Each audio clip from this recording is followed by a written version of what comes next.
Saint-Esprit est descendu le jour de la Pentecôte, le Saint-Esprit n'a pas attendu encore une autre année, 50e jour après la Pâque, pour se manifester.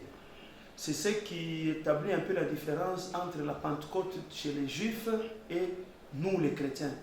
Le Saint-Esprit est descendu définitivement. Donc il est là, il prendra tout le temps qu'on appelle dans l'Église le temps de la grâce. De quand il est descendu, il y a eu manifestation de premiers dons. Là, on parle de parler en langue.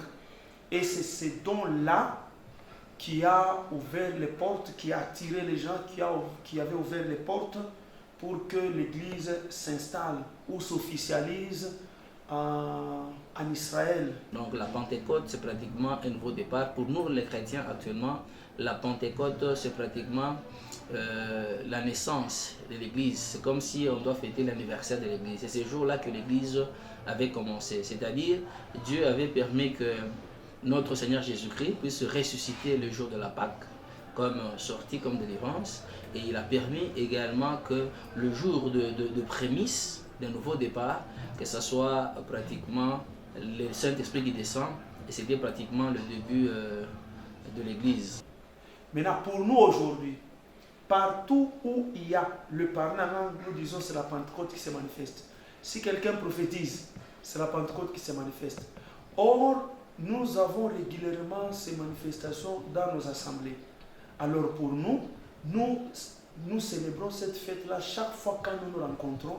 Nous avons les effets de la Pentecôte dans l'assemblée, donc les manifestations des différents dons du Saint-Esprit. Pour dire actuellement que pour nous l'Église et pour même Christ, il n'y a pas de Pâque sans la Pentecôte.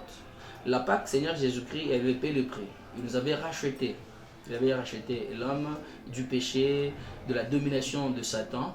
Mais lorsque nous voyons pendant ce temps-là, les apôtres qui devaient commencer à expérimenter ce que Christ avait laissé, qui devaient prolonger la mission de Christ sur la terre, ils étaient venus comme des orphelins. Christ a dit, je ne vous laisserai pas orphelins. Ils étaient restés comme des orphelins, des gens qui se cachaient, tout ça, ils étaient dans la chambre haute. Mais avec la Pentecôte, le jour où le Saint-Esprit était descendu, nous voyons que l'Église commence, les gens qui se cachaient, ils sortent, ils commencent à parler.